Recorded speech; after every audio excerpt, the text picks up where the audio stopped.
먼저 포토샵의 메뉴를 좀 볼게요. 포토샵 메뉴는 파일, 편집, 이미지, 레이어, 유형, 선택, 필터, 보기, 창, 도움말 이렇게 돼 있어요. 일러스트하고 약간 좀 다른 게 오브젝트라고 하는 거 대신에 이 레이어라고 하는 게 따로 설정이 되어 있고 또 이미지라고 하는 것도 있어요. 그리고 효과라는 거 대신에 필터가 있습니다. 윈도우라는 말 대신에 창이 있어요. 똑같은 한글임에도 불구하고 약간씩 차이를 좀 보인다라고 하는 건데, 실질적으로 포토샵은 예전부터 한글 버전이 존재를 했어요. 패치도 있었고. 근데 일러스트레이터는 한글화된 지 얼마 되지 않았기 때문에 약간 이제 번역에 있어서 차이점은 있다라고 하는 걸 먼저 알아두셔야 됩니다. 마찬가지로 주 메뉴 아래쪽에 보면은 또 하나의 바가 있죠. 옵션 바가 존재를 하고, 요거는 내가 어떤 선택을 하느냐, 어떤 툴을 선택을 하느냐에 따라서 달라질 수 있다. 또 오른쪽에 보시면은요, 일러스트레이터하고 비슷하게 페인팅, 사진, 입력 체계라는 커다란 툴과 함께 재설정 공간이 있습니다. 내가 하다가 어떤 툴이나 패널 같은 것들을 빼놓았다 그랬을 때, 이 재설정을 이용해서 초기 상태로 돌릴 수 있다 그랬죠? 툴들을 알아두셔야 되는 내용이고요. 왼쪽에 보면은 역시 뭐가 있어요? 똑같이 툴바가 있습니다. 1열짜리 구성도 되고 2열짜리 구성도 돼요. 여러분들이 편한 대로 구성을 하시면 되겠습니다.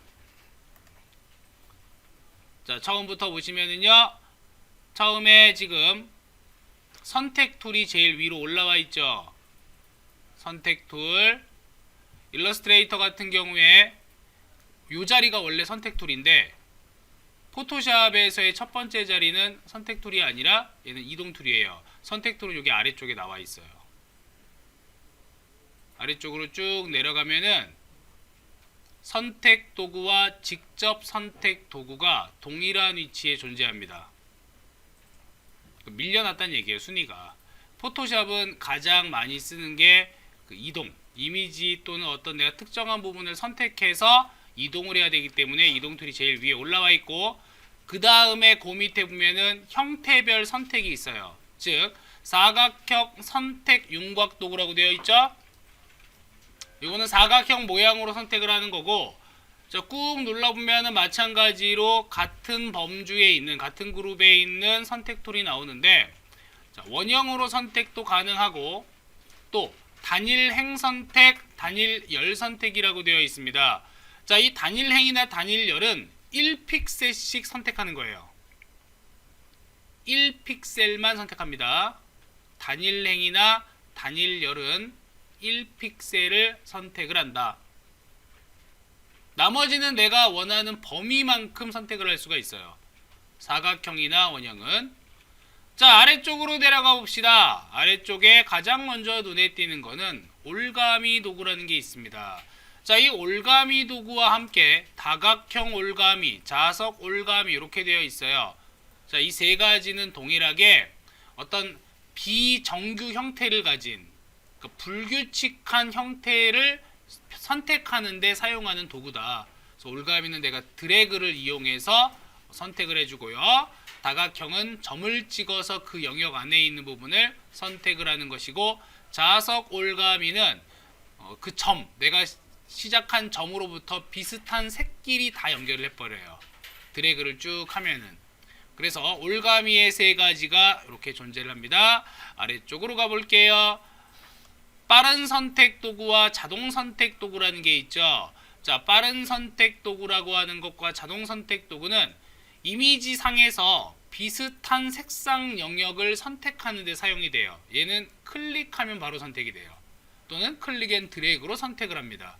이때 빠른 선택 도구는 색상, 자동 선택 도구는 그냥 클릭했을 때 그 유사 색상. 약간의 차이가 있는데 둘 다 비슷한 역할을 합니다. 그래서 흔히 많이 들어본 것 중에 하나가 마술봉이라는 말을 굉장히 많이 들어봤을 거예요. 한글로 번역을 했을 때 영문 메뉴에서는 자동 선택 도구가 매직완드라 그래요. 그래서 마술봉 하는데, 그냥 클릭만 하면 유사 색상을 바로 선택할 수 있기 때문에 마술봉이라고 부른다. 자, 아래쪽에 자르기 도구가 있습니다. 이제 크롭 도구라고 하는데 이미지의 특정 부분을 자를 때 또는 나눌 때 사용해요. 여기에 해당하는 것들이 자르기와 함께 새로운 기능 원근 자르기 도구가 있고, 그리고 분할 영역 도구와 분할 영역 선택 도구가 있는데 얘네들은 슬라이스 도구예요. 이미지를 자르는 데 사용을 한다. 말 그대로 커팅할 때 사용을 한다. 그래서 예전에 웹에서 굉장히 많이 사용하던 방식이 분할 영역 도구와 분할 영역 선택 도구다. 지금은 그렇게 많이 쓰지는 않습니다. 자, 또 아래쪽에 스포이드가 있죠. 요거는 똑같아요. 스포이드는 색깔을 추출해내는 도구다. 또 그 밑에 색상 샘플러 도구가 있어요. 이 색상 샘플러 도구 역시 스포이드하고 유사한데 여기 이제 다른 말로 3D 스포이드라고도 얘기를 해요. 자, 눈금자 도구도 있습니다. 눈금자 도구, 또 메모 도구도 있죠. 눈금자나 메모나 이 눈금자 같은 경우에는 메저 툴이라 그래가지고 어떤 이제 경사 또는 어떤 이제 크기 요걸 잴 때 사용을 하고, 메모 도구가 있는데 이 메모 도구는 말 그대로 메모를 남기는 거. 우리가 이미지 편집을 할 때 중간중간에 메모를 남길 때 사용을 한다. 자, 데일밴드가 있어요. 데일밴드를 스팟 힐링 브러쉬, 스팟 복구라 그랬는데 이 스팟이라고 하는 건 뭐냐면 하나의 점을 얘기해요. 한 점. 그 구역 중에서 복구 브러쉬 도구는 스팟보다는 조금 더 광범위합니다. 비슷하지만 약간 더 광범위하고, 패치 도구 역시 상처를 꼬매는 듯한 느낌이죠. 그죠? 그러니까 얘네 셋은 전부 다 복원하는 데 사용을 한다. 복구하는 데 사용한다. 어떠한 내용을 복제해서 붙여넣는 데 사용하기도 해요. 또는 주변 영역과 비슷한 부분을 여기에다가 복원하기도 합니다. 내용인식 이동 도구라는 거 있어요. 이제 컨텐츠 어웨어라고 하는 건데 요거는 자동으로 포토샵이 주변 부분의 내용을 인식을 해서 이동을 하거나 하는 그러한 도구다.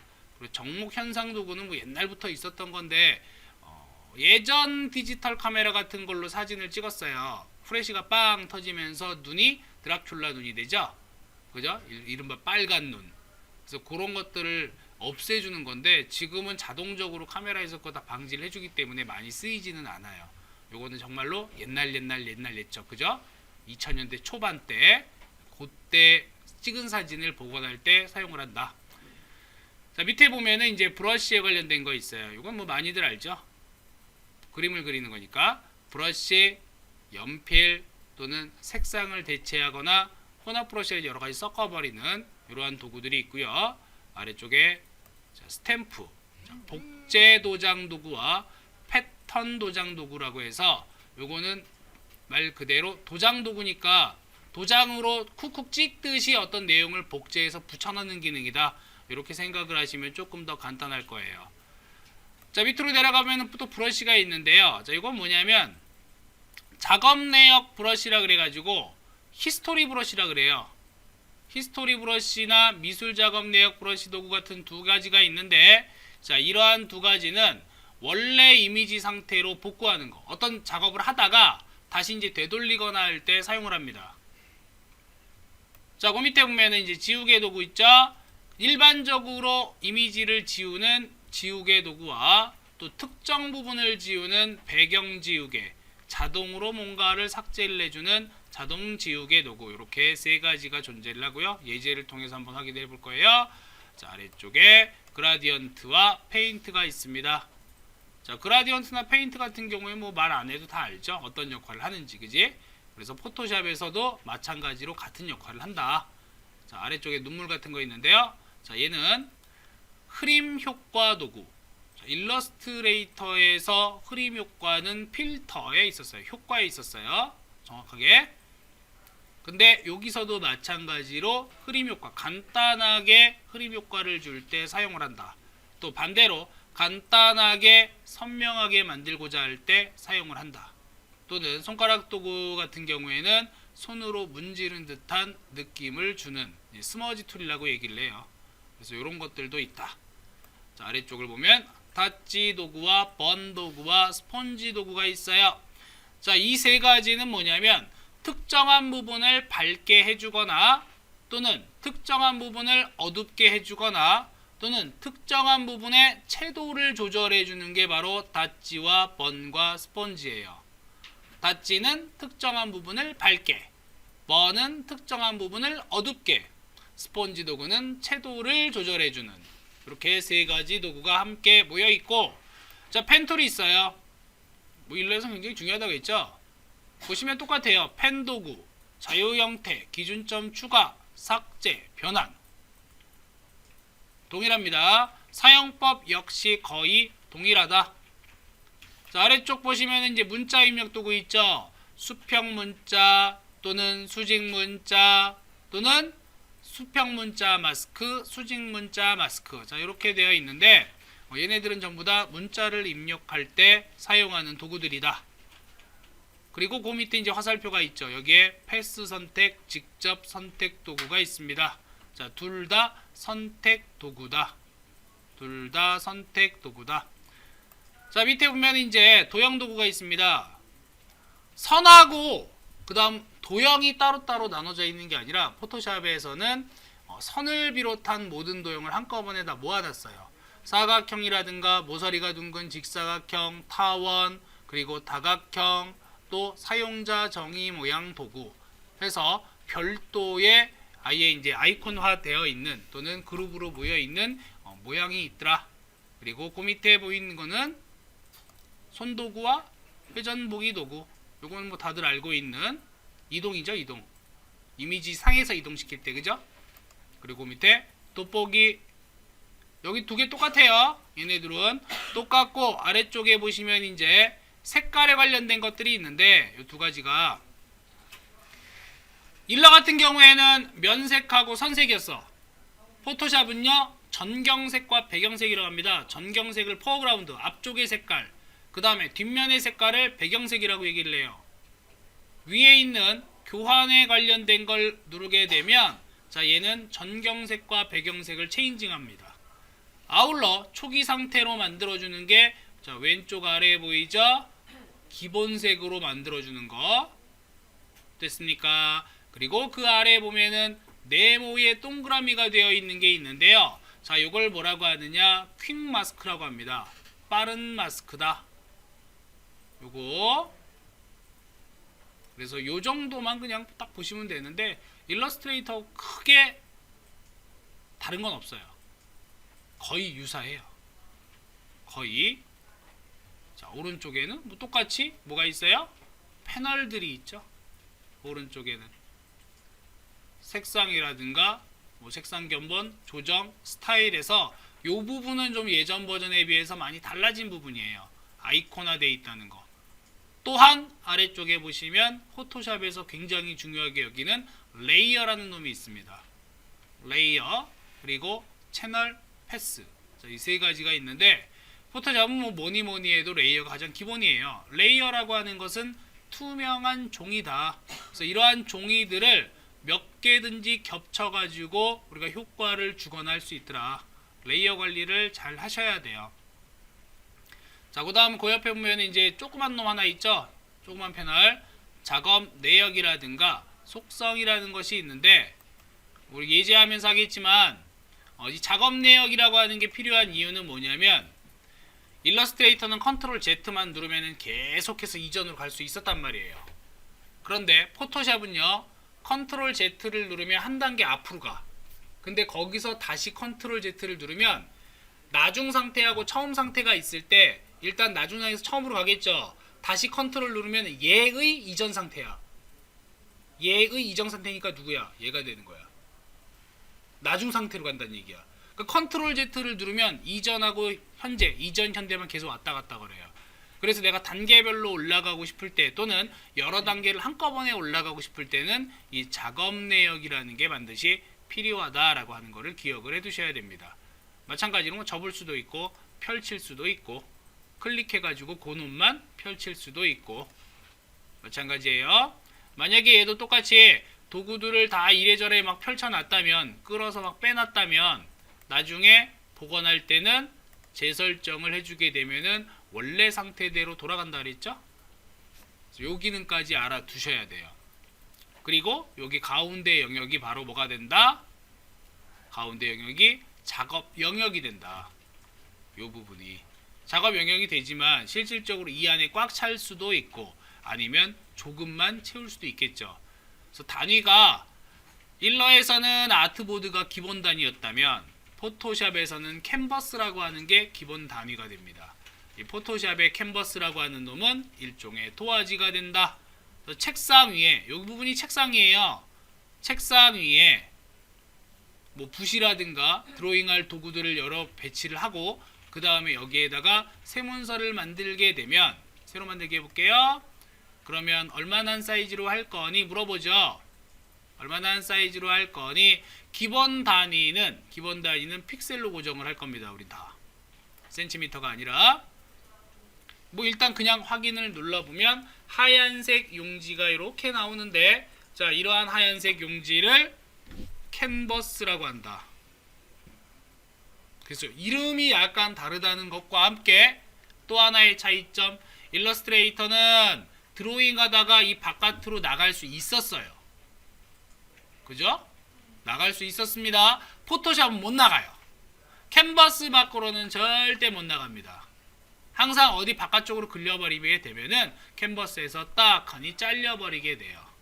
그래서 그것도 일러하고 다른 점이고, 또 다른 캔버스를 옆에다가 바로 만들 수 없다.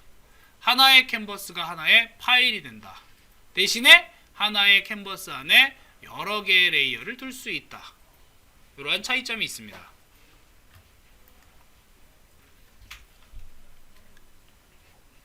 자, 메뉴에서 창이라는 거를 한번 눌러보세요. 창을 눌러보시면은 아래쪽 확장 밑에 쭉 있는 것들이 바로 패널들입니다. 아래쪽에 있는 것들.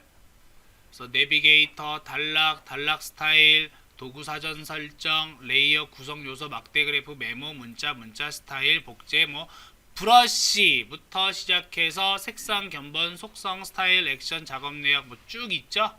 굉장히 많은 패널들이 있기 때문에 필요한 패널들은 그때그때 열어서 해보시면 돼요. 그럼 전부 다 이런 식이나 아니면 아까 따로 떼어놨던 것처럼 이런 식으로 따로따로 배치가 가능합니다. 거듭 얘기하지만 이미지 작업을 할 때는 그러니까 모니터 영역이 한정적이기 때문에 내가 세밀하게 할 때는 이런 것들이 바깥에다 나와 있어요. 막 하다 보면. 그래서 어느 순간에 이 작업 영역이 굉장히 비좁아진단 말이야. 보통 듀얼 모니터에 많이 얘기를 하는데, 한쪽에는 이미지를 뿌려놓고 또 다른 화면에는 도구들만 막 잔뜩 놓고 해요. 참고하시면 되겠습니다. 자, 이 상태에서 다시 재설정을 해볼게요. 편집에 보면은요, 편집의 아래쪽으로 쭉 내려가게 되면 환경 설정 있죠? 똑같이 환경 설정 있죠? 간단하게 들어가는 방법은 컨트롤 K가 환경 설정입니다.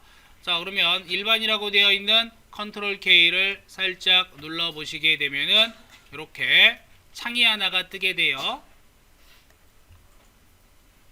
자, 요 창에서 우리가 봐줘야 될 것들만 간단히 보겠습니다.